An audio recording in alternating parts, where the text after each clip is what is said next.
We are live. This is Literary Roadhouse. One short story, once a week. I'm Gerald. I'm Maya. I'm Anais. And I'm Remy. Today, and my housemate just started pounding. 1 second, I'm going to close this door. Yeah.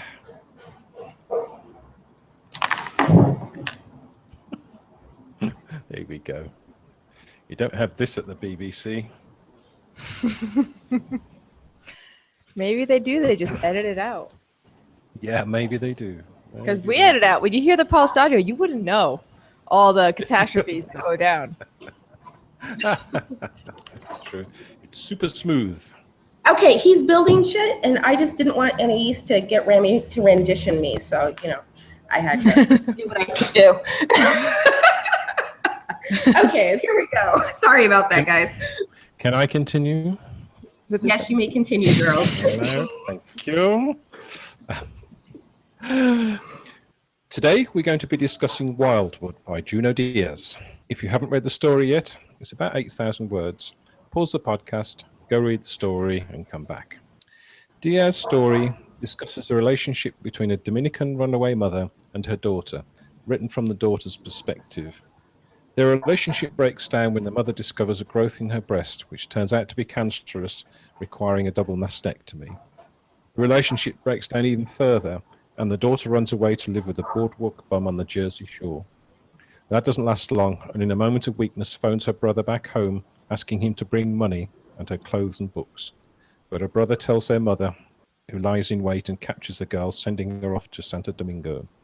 There, she begins to turn her life around, reinvigorating her love of athletics, and learns a secret of her mother's past.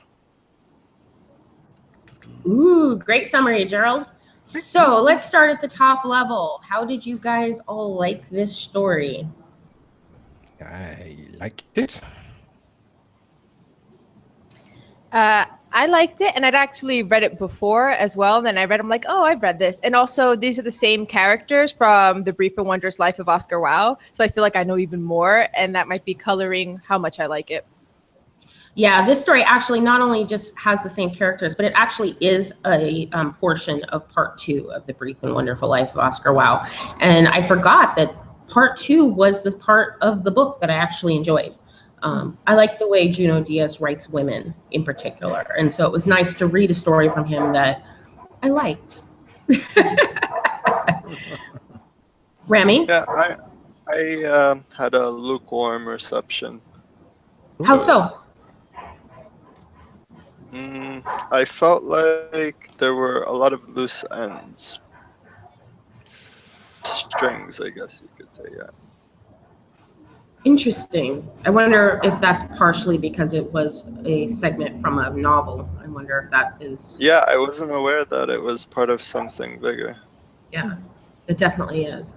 Okay, so let's go ahead and start, discussing the characters. Because these characters, one of the things that I think Junot Diaz does really well is his characters are really vibrant and they tend to feel really real.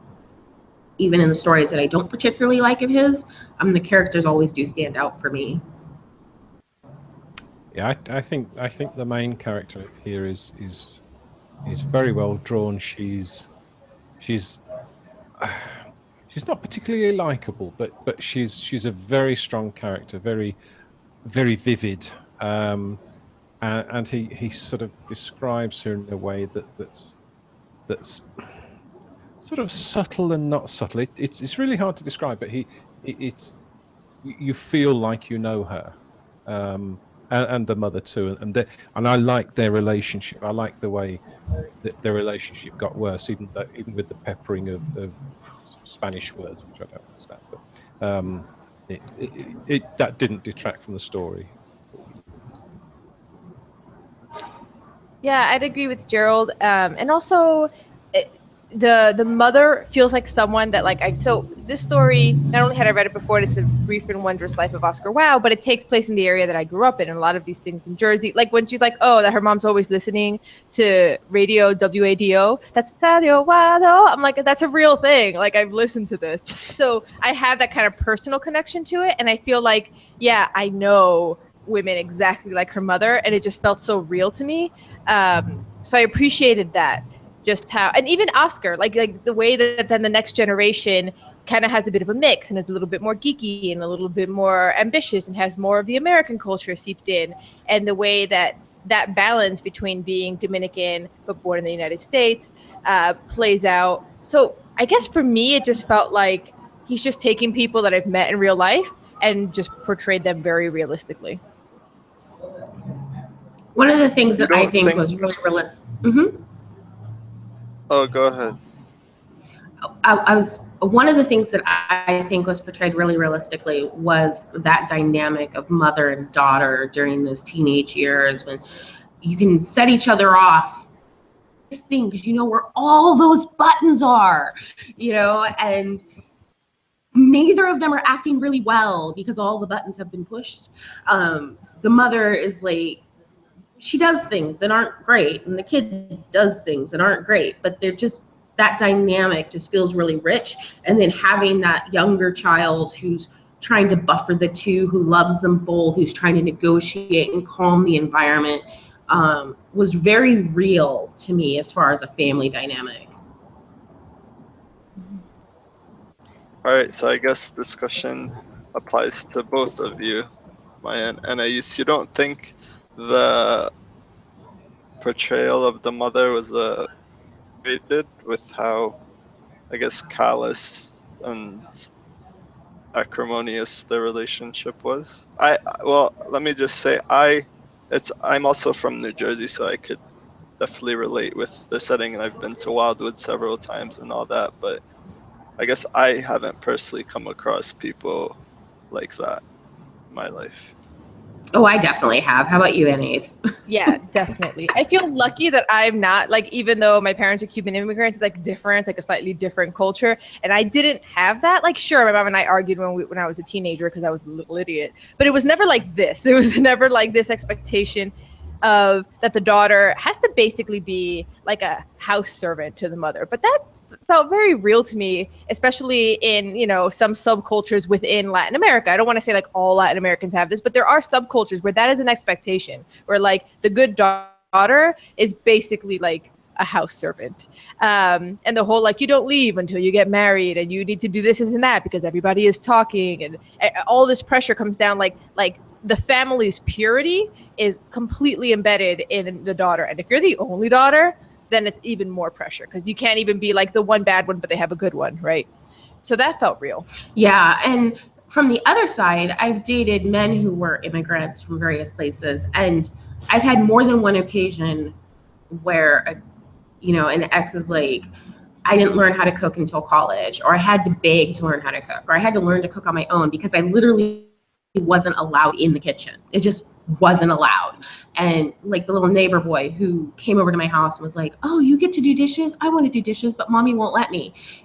Just that division of labor is really, even, her reactions, like when the narrator runs off and she falls and like cackles. And I've seen that in moms. And down here, I'm in New Orleans right now, and when I see young children doing something good, or if they've got beautiful natural hair, or they've got beautiful super dark skin, I know that those are things they aren't getting complimented for a lot. And so a lot of times I'll say to a little kid, oh, look at you, look how smart you are, and I'll compliment them, and they never fail. It doesn't matter if I'm complimenting their hair, if I'm complimenting them helping their mom put groceries in the cart.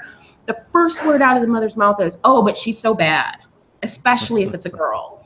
Oh, you just don't know. She's so bad. She's 2. How can she be bad? So I see that. And it sets off a chain reaction of stuff later on down the line. It doesn't start in the teenage years. I think it does start much younger, but it is something that's very real. Yeah. And to add to that, also going back to what Rami was saying, but this might be a little like pop psychobabble, so I try to get it out quickly. But I think there's also a degree to which, like the mother, is like stunted. And I feel like I've seen this in real life, not just with like Latin moms, but in general, like any like race or ethnicity, where when the person has been stunted by trauma in their life, they're still kind of like, the mom is a bit teenage in her reaction. She's jealous of her daughter. Like, that is clear. And I've seen that in mother-daughter duos where, like, when the mom has trauma and isn't allowed to really develop into a full, mature woman, they compete with their daughters and they get vicious like this. Yeah, very vicious. I mean, female bullying tends to be more vicious than boy bullying in my experience. But one of the things, going back to Rami's issues with this story, is you don't know about the mother's trauma because this is a segment of a much larger piece. And actually, even in the larger piece, I don't think you find out about it until a little bit after the scene.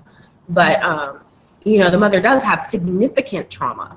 And that's something that really enlightens her behavior.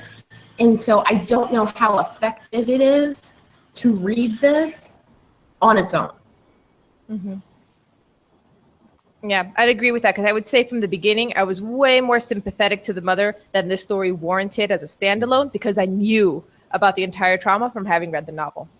Yeah, and this goes definitely back. We've had this a couple times where we've gotten short stories that were a portion of a much larger piece. And we've had the question on the podcast before, how effective is it? Mm-hmm.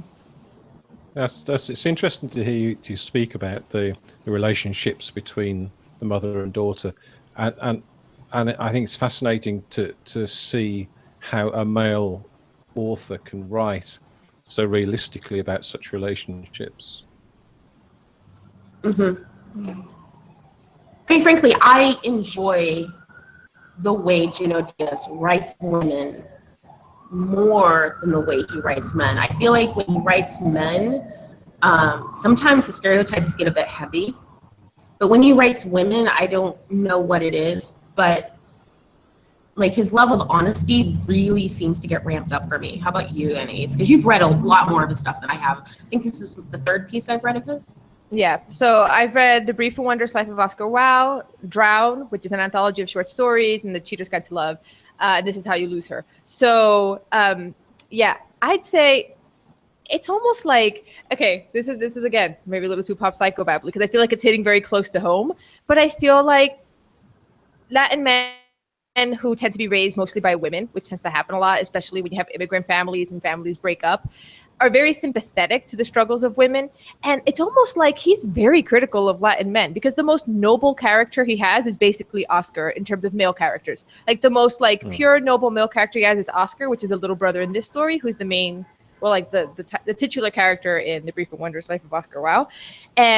But women he draws so like they're real, they're flawed, but he loves their flaws. Like even this mother who is pretty horrific, he gives her like the benefit of the doubt. He forgives her as he writes her flaws in a way that he really doesn't with like Junior, which is a character that he has in a whole lot of stories, and Junior's like basically a player, a really smart player. Like his redeeming quality is what? He's an intellectual, but he's a total dick. Yeah. You know, like he's so and there's our explicit rating. Yeah, there goes explicit rating.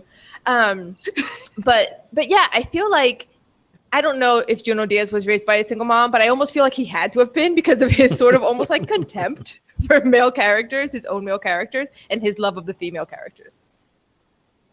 And that contempt, I think, is what turns me off from him, because even the worst men have redeeming qualities. And I often struggle to find the redeeming qualities in his male characters. When I was reading The Brief and Wondrous Life of Oscar Wilde, I definitely had issues with his male characters, to the point where I would have to rewind whole chapters because I would just tune out. Mm-hmm. Yeah. What were the redeeming qualities just based on this short story of the mother? Because I didn't really find any. Yeah, no, you're right. In this story alone, you do not find them. You have to read the whole novel. Well, she does work hard. There you go. That's redeeming. She works hard, and when she recognizes that her relationship with her daughter just isn't going to be repaired, rather than forcing her daughter to stay at home, she sends her to Santo Domingo, where she's living with her grandmother. And I think that was that was a hint of enlightenment, and a hint of, my daughter's really not happy. Maybe she'll be happier with grandma. Mm-hmm. And to me, that was a definite redeeming quality in this segment. Yeah, yeah. And in the fuller novel, when you see her youth, she's living under a dictatorship, and the way that she resists that and survives that is where you really see her good quality shine. It's almost like that living under that dictatorship and all of that trauma beat it out of her. And by the time you get to the older woman who has breast cancer in this story, there's like, she's exhausted by life. Like she's like, and there we run into it again, because you're bringing in the full novel. right. You have to bring in the full novel. Yeah. This is really hard for us. But I mean, if you read the full novel, there's also, I felt like the full novel, like the fiction was great, but the history was great too, with all the dictatorship stuff. Where in this standalone story, it's stripped of that. It's just purely about this relationship between mother and daughter. And I think what I liked about the novel, obviously because the novel can do that, it has the space to do that, was sort of like the context of everything. A lot of it was real, like historical lessons. I'm wondering, okay, guys, because neither of you have read the full novel of this. When you read this, coming in not knowing any of the history of the parents, how did you feel about the story versus now that you've heard me and Annie's talk about a bunch of stuff we shouldn't have been talking about because it wasn't in the story?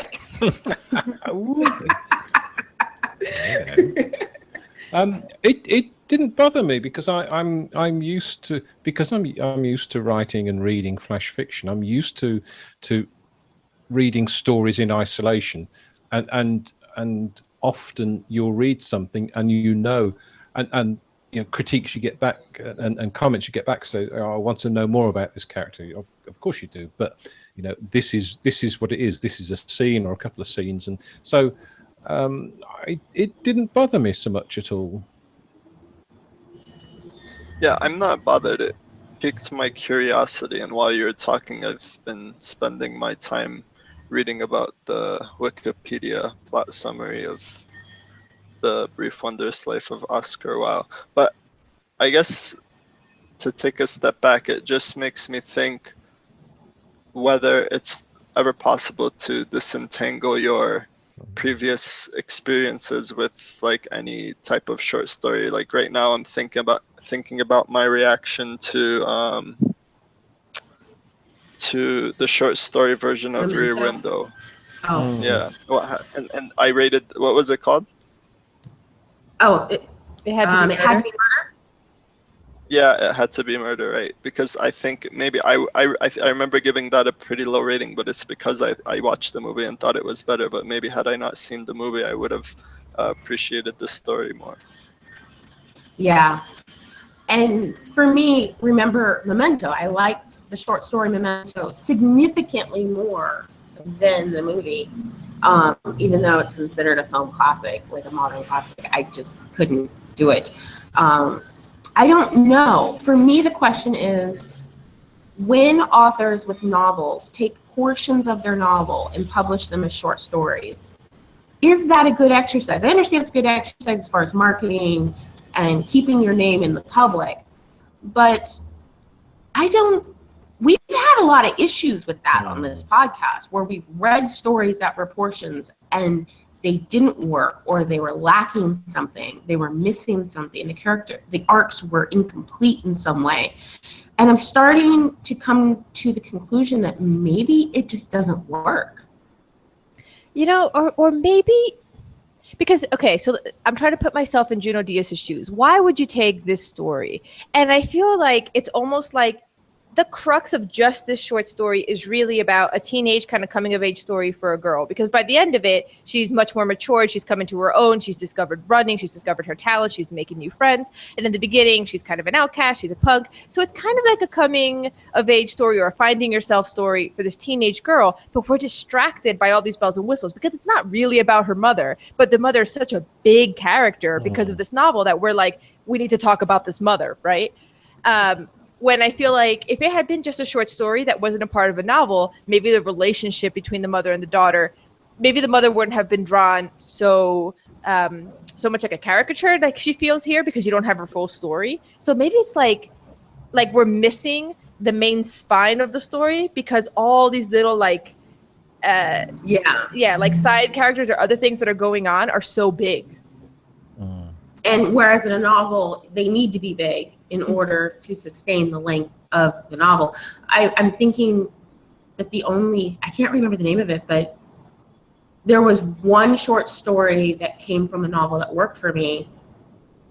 And I think Gerald had done some research, and it came out that the short story came first. Mm-hmm. And I think that's probably the only instance where, for me, it really works. Mm-hmm. Yeah, I think if you're going to do that, then you owe it to the reader to, yes, take the characters, yes, take some of the elements of the novel, but I think you really need to rewrite it as a short story rather than just drag out a certain section which you think, you know, shows the characters in an interesting situation. It's also curious. We haven't even talked about anything. Like, it's called Wildwood. We haven't talked about the Wildwood experience where she's living with like Aldo and his dad, which, you know, I feel like in any other short story where you don't know that there's a bigger context, that'd be a big part of it, right? Yeah, definitely. Yeah. How did you guys feel about that portion of the story?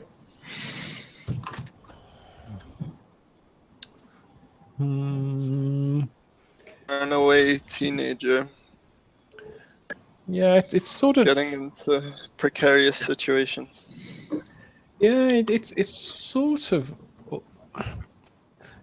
I suppose what it does is it provides a catalyst for her mother grabbing her and then sending her away, which is the key point. So, so in that respect, it's a key part of the story, but it's sort of, it's not done as well, I don't think, as the rest of the other parts of the story. I think it's da, da, da, da, we did this, did that, and then you know, my mum came and I was dragged off. So yeah, not so good, that bit. Rami? Oh, I said it already. Oh, see, I was plugging my computer in. For me, that portion of the story, what it gave to the story was it accented just how miserable she was in her real life because she made this choice, and you had to be in a certain mindset to make that choice.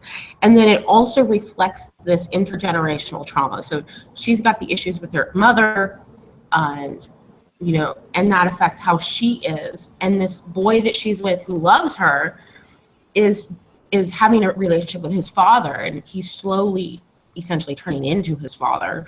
And I thought that was an interesting piece of reflection.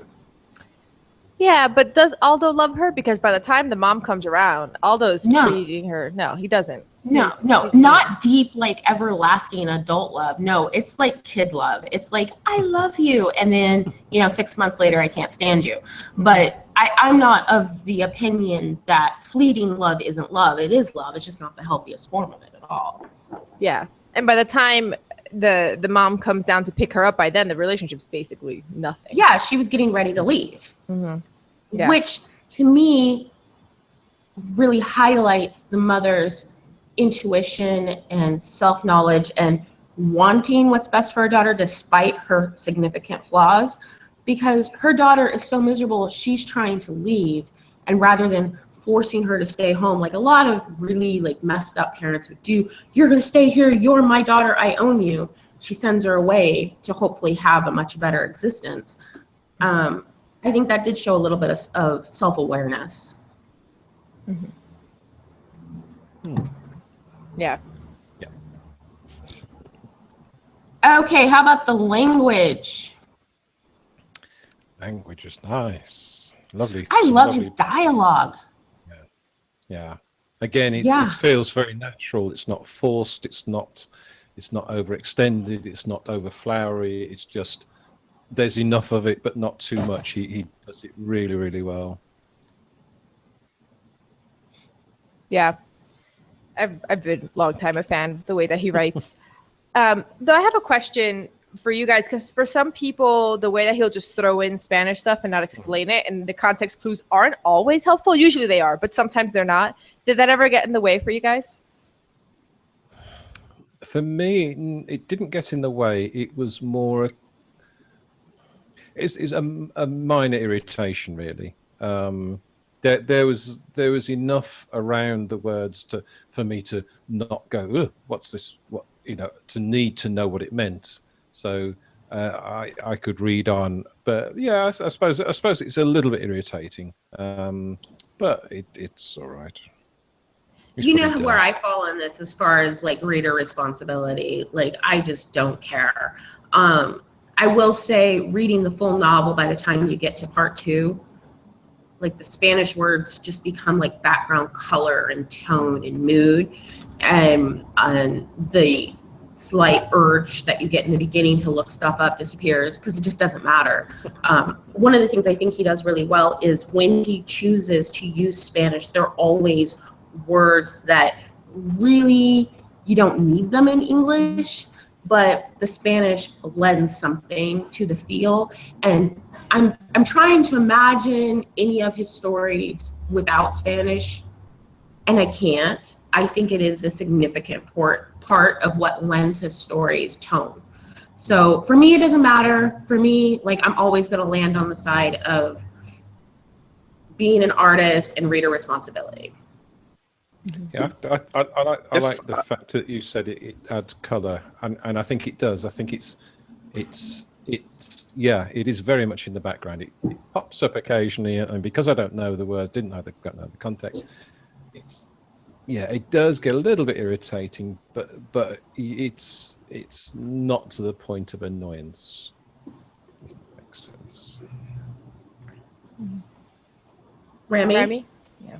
Exactly. Yeah, if I had the attention to detail while reading it to stop and understood every word, then it would have made reading it more choppy. But since I didn't, like, I guess Gerald's approach, I didn't feel like it was necessary to know, so I already know it. I just moved on.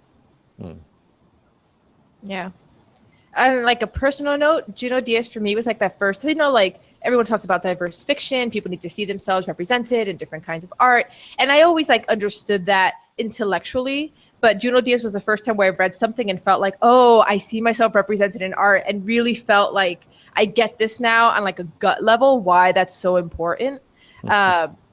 So for me, obviously, I love it for that reason. And I can understand how somebody from another culture might be like, oh, this is a little annoying because I don't get all the bits of it. But like Gerald said, like it's mild, right? The same way how like I might read from another culture and I'm like, I don't know what these words mean, but it's fine. And I'm glad somebody else is then seeing that and getting that gut feeling that I got with Junot Diaz. Yeah, it's kind of like your version of I Know Why the Caged Bird Sings. Like all Black women of a certain age have a really gut response to that book, because for a lot of us, that was the first book that really spoke to us and had characters that looked like us, that was widely available in all the school libraries. And so most of us have read it, and we were probably quite small when we did, and we had that gut response. And yet, that book had things that we didn't understand because we were young at the time. Or when you read the autobiography of Malcolm X, there's whole portions with like old school Harlem slang that none of us understood, but it didn't matter. It just didn't matter. Yeah. Because it spoke to us on so many levels. And so, yeah, I think it's important to have diverse fiction for that reason. It's one of the reasons why I do like him. I do struggle sometimes with his short stories. I will fully own that. I struggle with his male characters. I struggle with the fact that I get tired of the same characters. I want him to write something different. That is a huge struggle for me. But at the same time, listening to him as a writer talk about writing and talk about diversity and talk about books that touched him as a child is really inspiring, and I totally respect him for that. Yeah.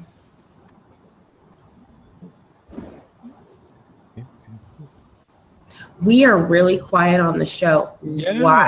Why is that? That's usually a sign that something's wrong.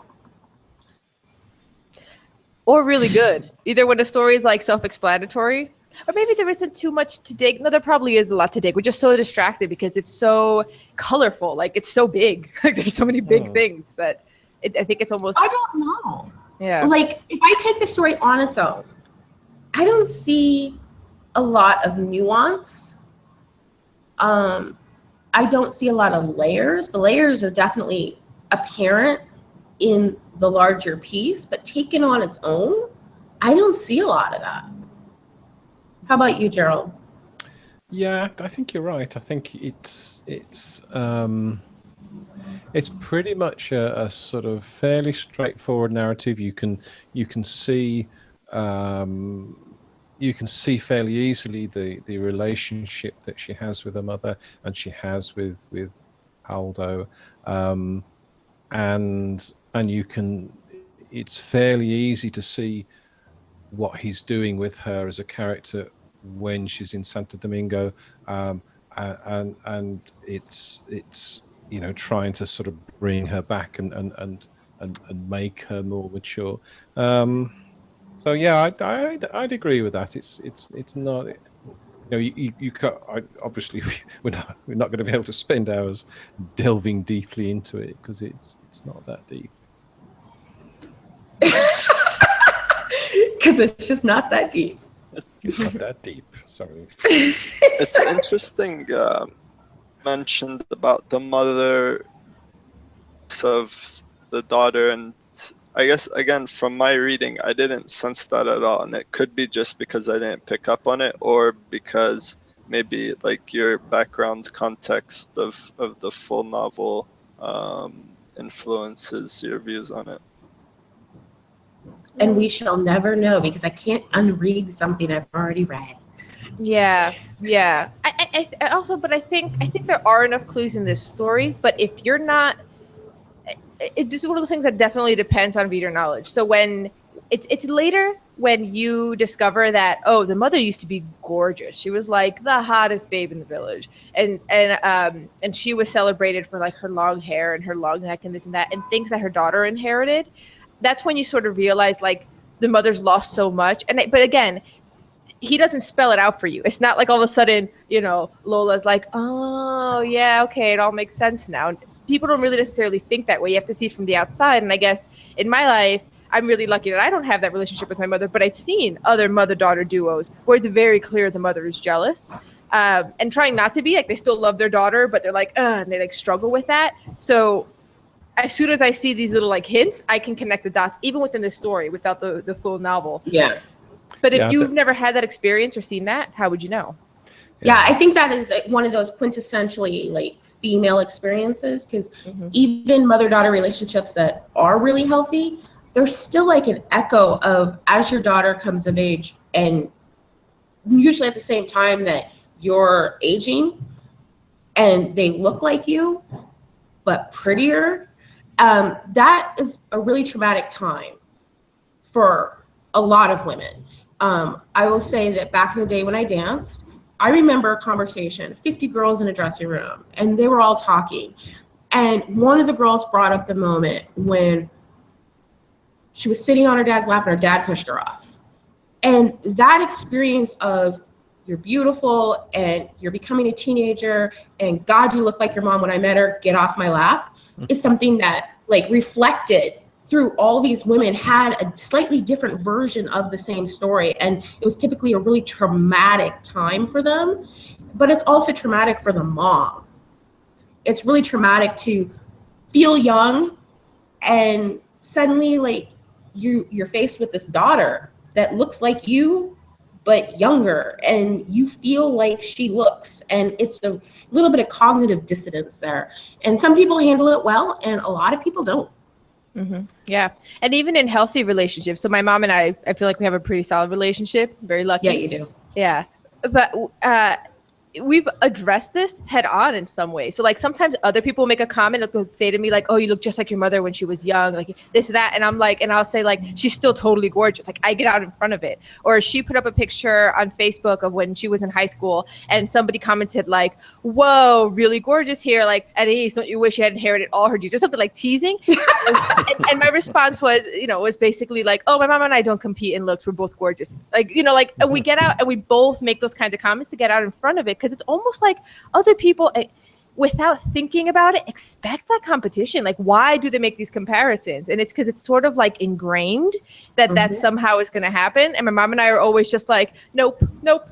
We refuse. We're just not going to partake. We refuse. Yeah. But it is a really common female experience, and it makes sense that would be something that we would pick out that maybe a male reader wouldn't necessarily, because I've talked to guys about female bullying and they're just as confused by that as well, you know, because it can be so visceral and so damaging. And they're just like, but you guys aren't hitting each other. I don't understand what the big deal is. Just words. Like, you just don't even know. Yeah. Yeah, there's just a slightly funny tale that when we got married, wife's brother was watching videos in one room and with people in the house, and she shouted out, Anne, come and look at you when you were attractive.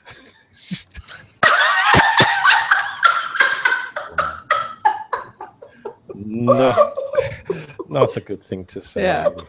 And this is, you know, and it's so casual and it's so like something that everyone comments on even without thinking about it. Like the people who make these comparisons aren't trying to be mean, but it's because it's so ingrained. Like this is like the feminist side of it, but it's just like women are on some level taught that their worth is in their look. So of course mothers are going to start freaking out as their worth is like declining because, oh, they're aging. Ooh, God forbid, you know, because that's the way that it's been framed. So I think it makes sense that it comes up a lot. One thing that I will say, a moment in the story. Oh, I was just going to say that there was a moment in the story when there was, you know, we were talking about the mother's trauma and how we didn't really see that and we can't really like talk about that in reference to the story. But as I was thinking about the story, I remembered there was a sentence that was really aware that Grandma said, oh, she didn't leave. We had to send her away. And it was a really powerful sentence in the story, and I just wanted to say, Gerald, I mean, Rami. It was interesting hearing you and I used to describe this mother-daughter relationship because I understand the part about women fearing or feeling depressed about the decline of their beauty.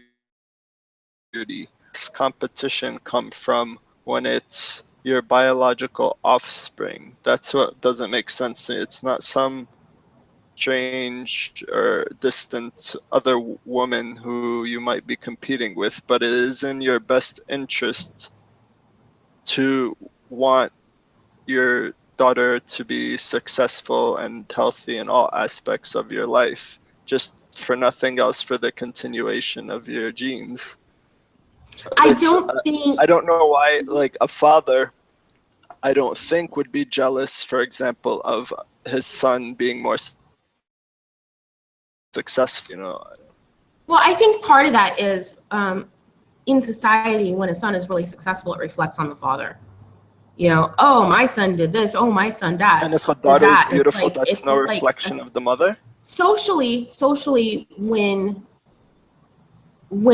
a girl is really beautiful and really hot and everyone pays attention to her, that's seen as her, I would say. Like logically, we feel like, oh, my daughter's so beautiful, I want her to be successful. Emotionally, we have that. Like, just because there's this subtext of competition doesn't mean that there's not also all those other things too.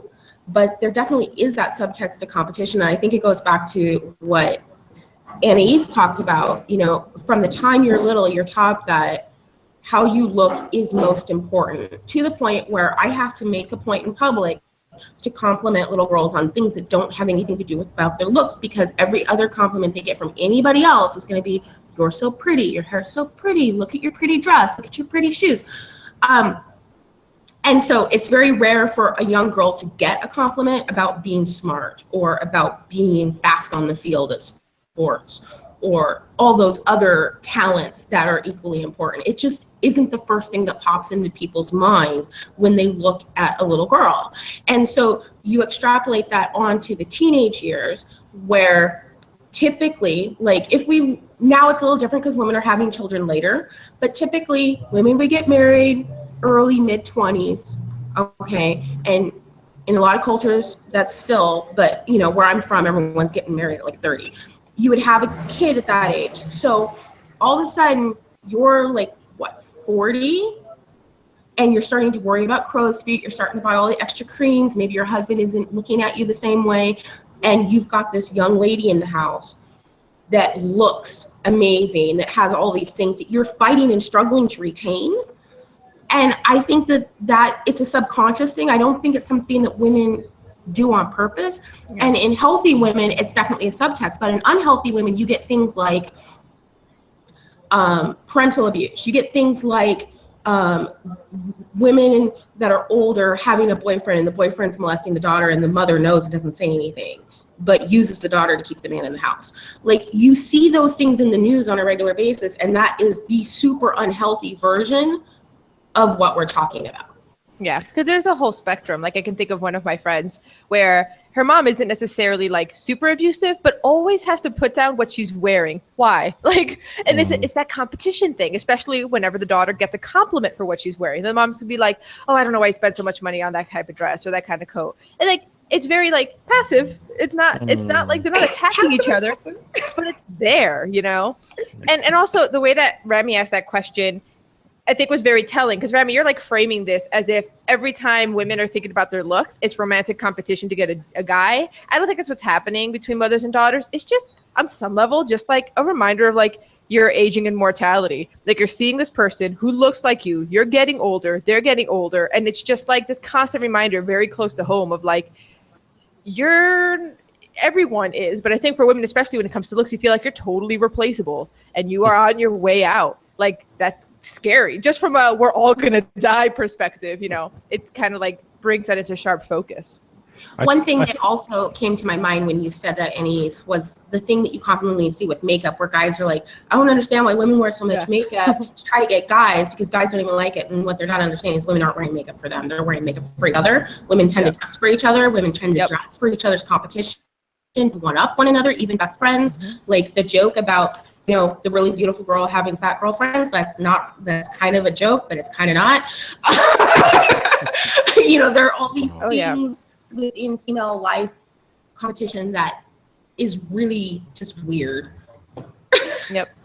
I think also you got the thing where a mother would be from a different generation when it was all about the looks, and these days parents try to the daughters to be themselves, that it's not all about the looks, it's about what you can do and what you can achieve, and it's less looks intensive. Listen to how optimistic Gerald is, and all I'm thinking is that Facebook post where the woman's like in the toy store and the little girl's like, oh, a guitar, and she's like, oh, that's not for you, that's in the boys section. Like Facebook ruins all of my faith in the future of humanity. Yeah, but it's funny, as you were talking about makeup, if I'm going to go hang out with a guy friend, foundation, mascara, that's it. If I'm going out with a girlfriend, like, I'm doing the smoky eye, I have highlighter, bronzer, contouring. Wow. The whole thing. Oh, dear. So true. Yeah. Okay, is there anything else about this story that you guys would like to touch on before we go ahead and rate it? Nope. Remy? That sounds like a big fat no.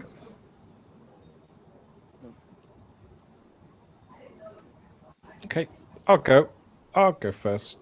Okay. Is Remy still with us? Yeah. Yeah, Remy, have you been renditioned? He does the rendition. Wait, no, you asked me if there's anything I should add. I said, no, I don't think so. Okay, I thought maybe you were whisked away to another training facility. I love Rabbi's brilliant logic. No, you asked me and I answered you. But He's such a guy. That's why I love him. Indeed. I'll go first. Okay, Gerald, how would you rate it?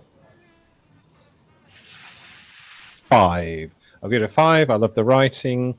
I love the exploration of the relationship, and yes, I think it suffers from a little bit from being sucked out of a novel. A bigger insight into the story, and especially you've got more empathy towards the mother that we don't get. So, but yeah, 5. That's good. Annie, you want to go second? Boy, girl, boy, girl. Yep. Yeah, I'm also going to give it a 5. Yeah, I think it's pretty solid all around, but the critiques that we've mentioned on this show are totally valid.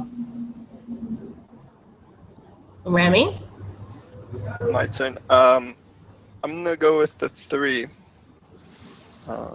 Ooh. Yep. Wah, wah. Sorry. There's always one. Know myself. And no like extrapolation, no reasoning, just give it a 3.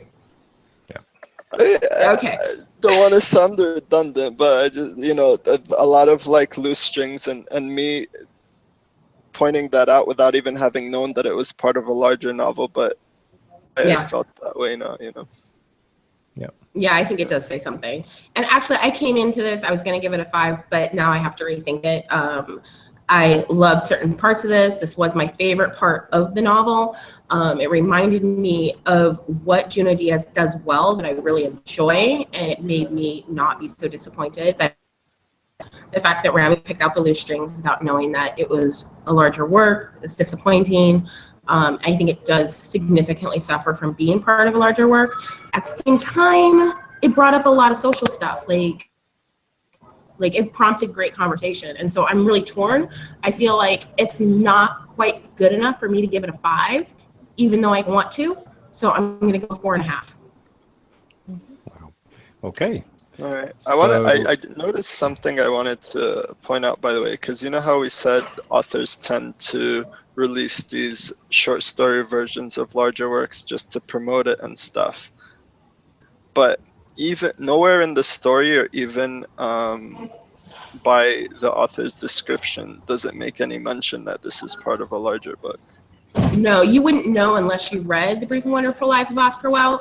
That book was published, I think, a little bit after this story was published, but within the same year, I think. I think the story was 2014, and Oscar Wilde was late 2014. So yeah, I found it a little odd that it wasn't saying, "Hey, look at my work." But what it would have done, and what a lot of authors try to do, is just to get their name out there. It said that you have to hear an author's name like 7 times before people will remember your name, and I think that that's probably part of the PR push on this. Maya. Wait, Maya? So people What's that remember say? your name. thank you. I appreciate that. I don't think they have a problem remembering my name because I have that annoying laugh. So I think it kind of sticks in folks' heads. So for next week's story, I am putting back into the pot some Charles Bukowski, of All the Assholes in the World and Mine. Oh dear. Okay. I'm putting back in La Caraveau by Katie Brisky. Sci-fi. Ooh. It's The Last Question by Isaac Asimov. Ooh. Have we read some Isaac Asimov yet? I don't know, No. but I've been trying to nominate this story for Yeah, a you while. have. Yeah.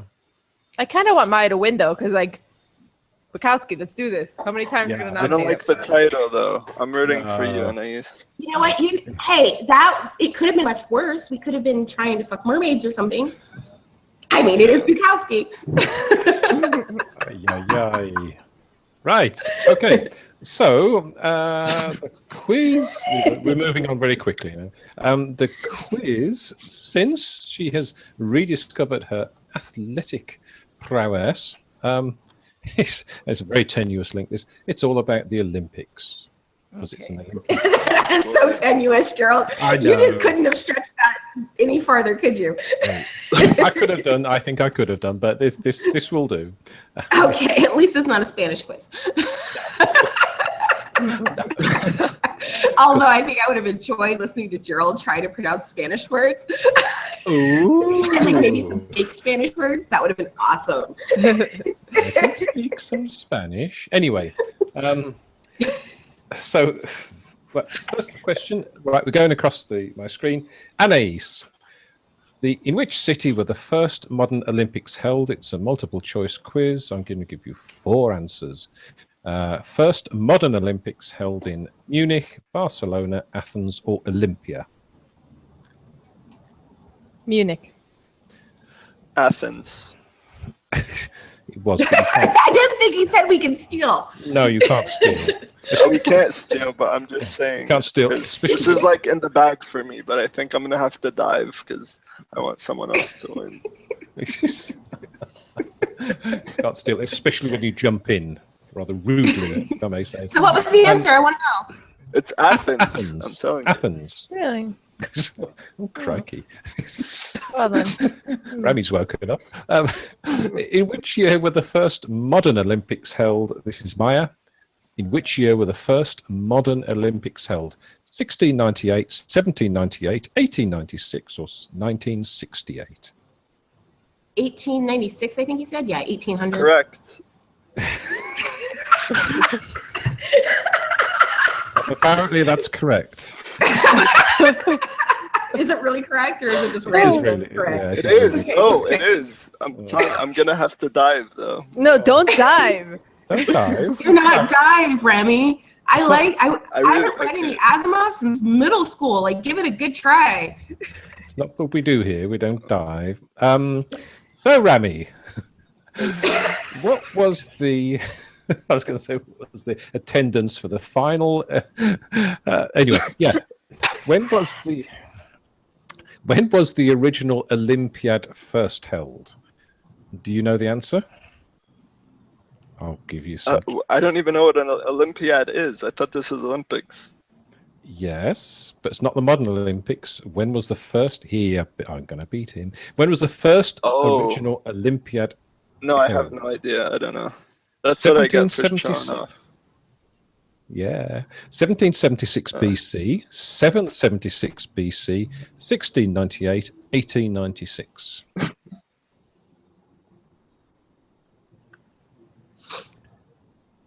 So, 1776 76. BC. Wrong. It's 776 BC. Yeah. 6. Ooh, That was back when okay. it was gladiators, right? Yeah, I think so. Okay. Back to Anais. Who was the first winner in modern Olympics? Was it James Connolly, Mark Spitz, Nadia Comaneci, or Abibi Bikila? The first one. Yeah. Mark Ooh. Spitz is a trick because people know that name, but he's more modern, isn't he? Yeah. Very clever. I see your tricks, Gerald.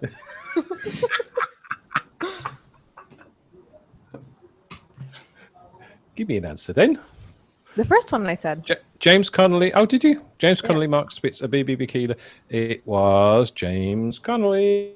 Hooray. Maya, who was the first gymnast to score a perfect 10 7 times at the Olympics? Was it James Connolly, Mark Spitz, Abibi Bikila, or Nadia Comaneci? Comaneci? Yes, it was Nadia Comaneci. Oh, Rami's are like, you guys. I know. Thanks for your book, It's only Remy. come. I It's didn't know wonderful how to use having your this support question. today. and Rami, what is the distance of the marathon race in the Olympics? 26.2 miles. Yeah, I was going to give you. in kilometers. He's British. I was going to give you. Ask in chains. Yes, it's 26 miles, 385 yards. I'll give you. Gazillion thumbs. Close enough. Final round. Anais, what is the meaning of the motto? What was that? What was the meaning of the motto Citius Altius Fortius of the Olympic Games? Citadel, attitude, fortitude, faster, higher, stronger, civility, attainment, fortune, or quicker, heavier, taller? Faster, higher, stronger. Yay! It is indeed. Maya, I love the fact that Rami's saying, yep. That's brilliant.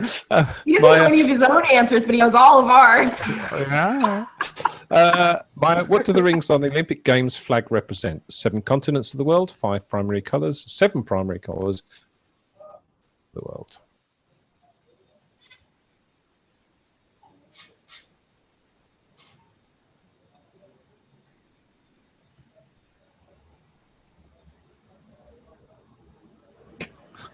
She's doing like advanced math in the air.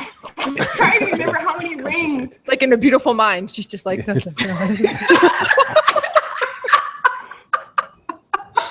7 continents of the world, 5 primary colours, 7 primary colours. Yay! Oh, nice, Maya.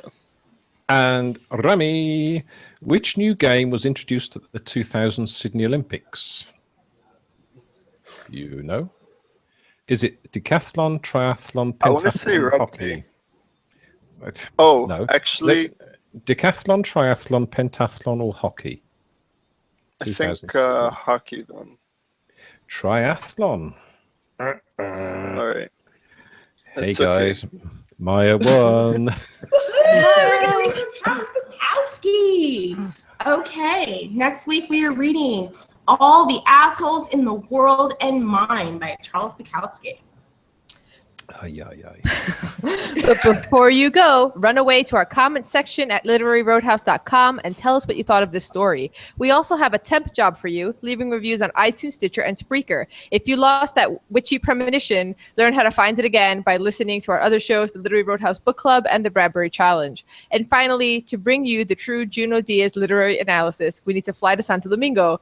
Support our travel and podcast expenses at patreon.com/literaryroadhouse. Every plátano helps. And as always, share this podcast with the violent mother in your life. Until next time, read a good story. And on that note, we are out because we need to go do Bradbury Challenge. Can you Yay. message Chrissy and let her know that we're just setting up the room? Okie dokie. Yeah. Bye, guys. Great All right, episode. bye. Bye-bye. Bye. Thank you.